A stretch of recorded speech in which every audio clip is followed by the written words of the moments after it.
انبیاء کرام علیہ السلام کی جو وراثت کا مسئلہ ہے یہ بھی ایک بہت سیریس ایشو ہوا، جس کی وجہ سے یہ ایشو پیش آیا جاگیر فدق والا، اور سیدہ فاطمہ زہرا سلام اللہ علیہ کی ناراضگی بھی اسی سے ایفیلیٹڈ ہے، سٹارٹ یہاں سے ہوا۔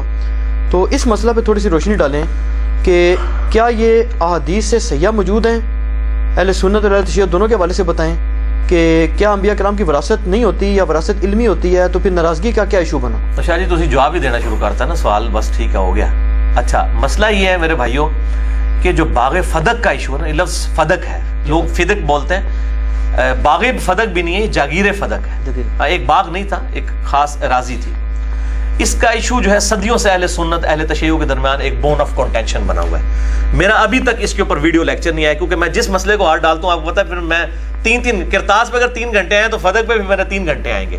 ابھی میں صرف اپنا اوپینین بتا دیتا ہوں، وہ ایک نٹ شیل میں آپ کو بتا دیتا ہوں۔ میرے نزدیک یہ مینیجریل ایشو تھا۔ اگر حضرت ابوبکر الصدیق رضی اللہ تعالیٰ عنہ نے اپنے پاس اس کو رکھا اس بنیاد پہ کہ نبی صلی اللہ علیہ وسلم کے بہاف پہ میں اب خلیفہ ہوں، مجھے امت نے چنا ہے، تو آپ صلی اللہ علیہ وآلہ وسلم کی جگہ میں مینجمنٹ کروں گا، باقی اس کے جو معاملات ہیں وہ اہل بیت کو ہی جاتے تھے، ٹھیک ہے، تو یہ ان کا موقف بالکل ٹھیک تھا۔ اور اگر وہ حضرت فاطمہ کو دے دیتے، جیسا کہ بعد میں عمر بن عبدالعزیز نے جو ہے وہ آل فاطمہ کو دے دیا، تب بھی درست ہوتا۔ تو یہ مینیجریل ایشو تھا، اور اس میں سیدہ فاطمہ جو ناراض ہوئیں، اب یہ ناراضگی جو ہے ان کی سیدنا ابوبکر صدیق رضی اللہ تعالیٰ عنہ کے ساتھ ایک بشری تقاضے کے تحت تھی۔ اس پہ نعوذ باللہ یہ فٹ کرنا کہ جی وہ صحیح بخاری اور مسلم کی حدیث کہ جی فاطمہ میرے جگر کا ٹکڑا ہے، جس نے اسے تکلیف دی اس نے مجھے تکلیف دی، نعوذ باللہ من ذالک۔ سیدنا ابوبکر صدیق تو سوچ بھی نہیں سکتے تھے، ٹھیک ہے۔ جس ابوبکر صدیق کی حدیث بخاری کے اندر 3751 ہے کہ محمد کی محبت کو اہل بیت کی محبت میں تلاش کرو، وہ کب یہ کر سکتے تھے؟ ٹھیک ہے، وہ ایک بعض کا دنیاوی طور پہ بھی کبھی ایسے اختلاف آ جائے تو ناراضگی ہو، یہ بات ٹھیک ہے، بخاری اور مسلم میں موجود ہے کہ وفات تک سیدہ رہی ہیں، سیدنا علی نے رات کو ان کو دفن کیا ہے، ابوبکر عمر کو نہیں بتایا، ظاہر ہے ایک معاملہ چل رہا تھا اس وقت، اور یہ دنیاوی اعتبار سے اس طرح کی ناراضگی ہو جاتی ہے، بل فتویٰ فٹ نہیں کرنا چاہیے۔ اس طرح کی ناراضگیاں تو مطلب بعض کا سیدنا علی اور فاطمہ کے درمیان بھی ہو جایا کرتی تھی، اس لیول کی تو نہیں لیکن ہو جاتی تھی، تو اس طرح فتویٰ نہیں لگانا چاہیے۔ باقی وراثت کا جو ایشو ہے بخاری اور مسلم میں ڈیٹیل موجود ہے کہ انبیاء کرام علیہ السلام کی وراثت جو ہے وہ تقسیم نہیں ہوتی۔ اچھا میں اکثر سوچتا تھا کہ اگر سیدہ فاطمہ، یہ اکثر جو ہمارے سنی کہتے ہیں سیدہ فاطمہ کو یہ حدیث ہی نہیں پتا تھی وراثت والی، بھئی فاطمہ کو نہیں پتا تھی تو اور کس کو پتا ہوگی جس کی ضرورت تھی؟ ان کو حدیث پتا تھی۔ بیسیکلی یہ مینجمنٹ کا ایشو تھا کہ میں اب نبی صلی اللہ علیہ وسلم کی وارث ہوں، تو آپ کے بہاف پہ میں اس کو مینج کروں گی۔ تو سیدنا ابوبکر صدیق نے اس لیے وراثت والی حدیث ان کو یاد کروائی کہ بھی نبیوں کا تو وارث ہی کوئی نہیں ہوتا، جب وارث نہیں ہوتا تو تولیت والا مینجمنٹ والا ایشو آپ کے حوالے کیسے کر دیا جائے؟ تو ان کی علمی وراثت ہوتی ہے انبیاء کرام علیہ السلام کی، تو یہ فزیکل وراثت اس طریقے سے تو نہیں ہوگی۔ جب وراثت نہیں ٹرانسفر ہوتی ہے تو آپ یہ مینجمنٹ کیوں مجھ سے مانگ رہی ہیں؟ میں مینجمنٹ اس کو چلاؤں گا۔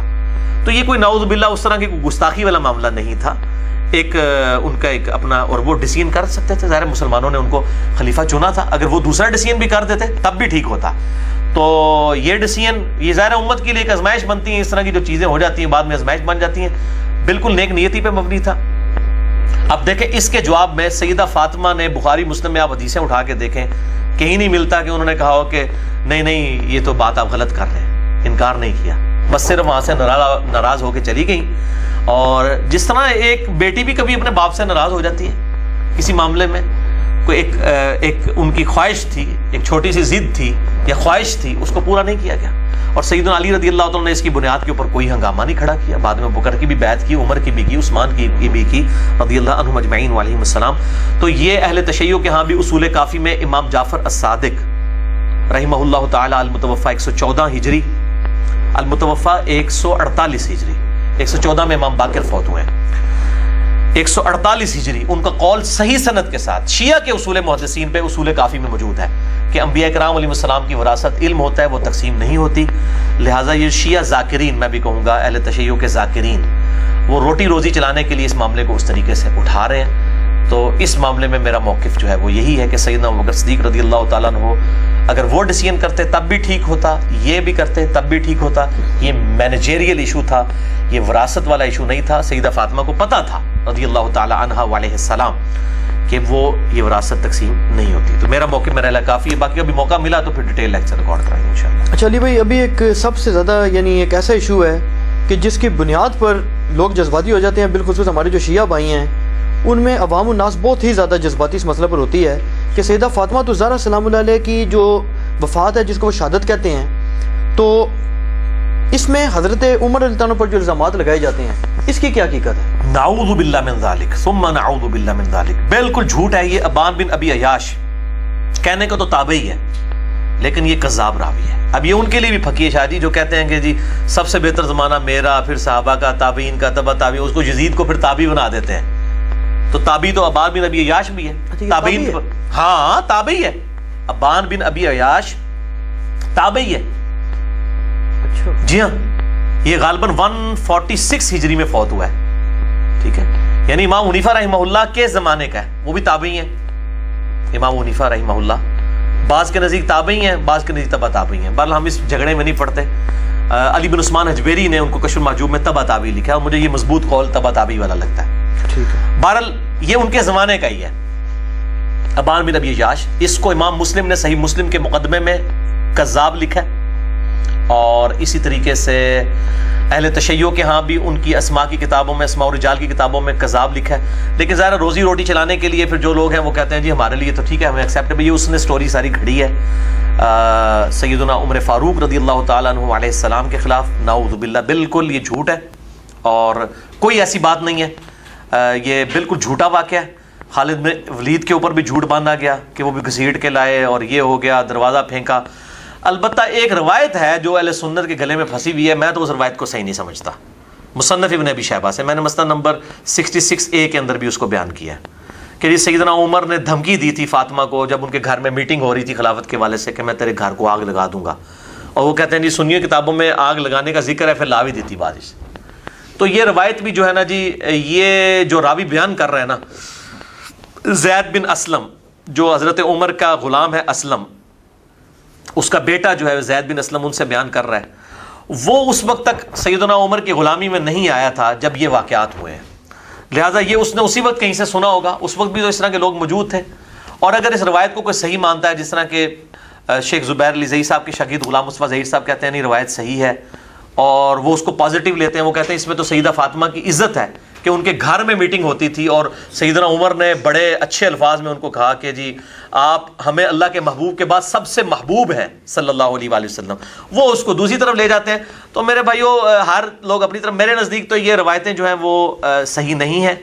اور اگر یہ معاملات تھے تو سیدنا علی کبھی بھی ساتھ نہ دیتے سیدنا ابو بکر عمر عثمان کا, جس کی یعنی سیدہ فاطمہ جو جنتی عورتوں کی سردار ہے, بخاری و مسلم میں حدیث ہے, اور سیدنا علی کی محبوب ترین بیوی, وہ کیسے پھر ان کا ساتھ دے سکتے تھے؟ بالکل جعلی اور جھوٹا واقعہ ہے. اور لیکن ذاکرین کی روزی روٹی اس کے ساتھ چل رہی ہے. جس طرح سنی جو ہے وہ جھوٹے واقعات بیان کرتے ہیں, تو اڑے سنی بھی کرتے ہیں.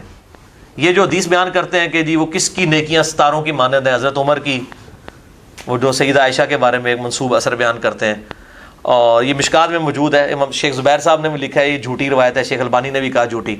اور پھر سیدہ عائشہ نے پوچھا کہ بتائیے کہ کس کی نیکیاں ستاروں کے, ان کا سیدنا عمر کی, کہا کہ میرے باپ, ان کا جی وہ تو تیرے, ان کی پوری زندگیاں تیرے باپ کی ایک رات کی نیکی کے برابر نہیں ہو سکتی ہیں. یہ جعلی روایت.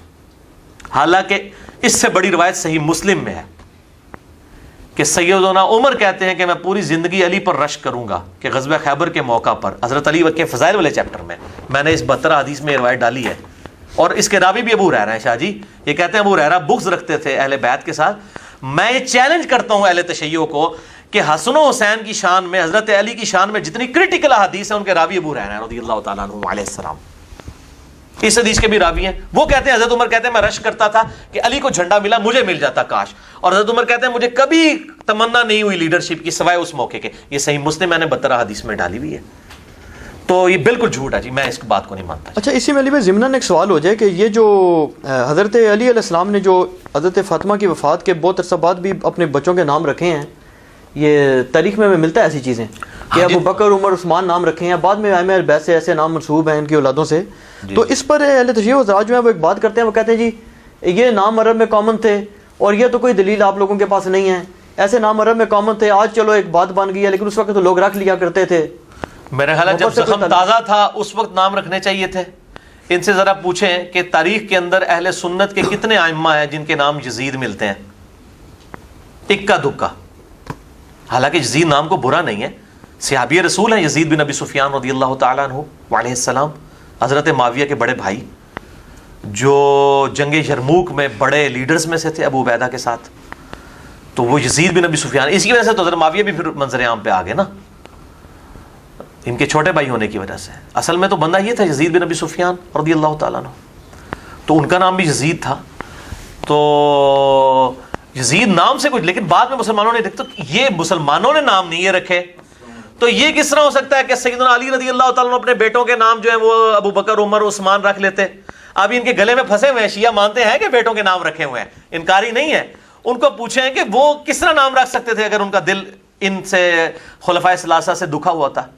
تو یہ بالکل ان کا جو ہے موقف باطل ہے. وہ ان سے محبت رکھتے تھے اور اور وہ بھی ان کے ساتھ محبت رکھا کرتے تھے. الحمدللہ. انشاءاللہ تعالی میں وقتاً فوقتاً کچھ کہیں پہ موقع ہے تو میں کچھ باتیں بیان بھی کر دوں گا ان کی محبت کے آپس میں.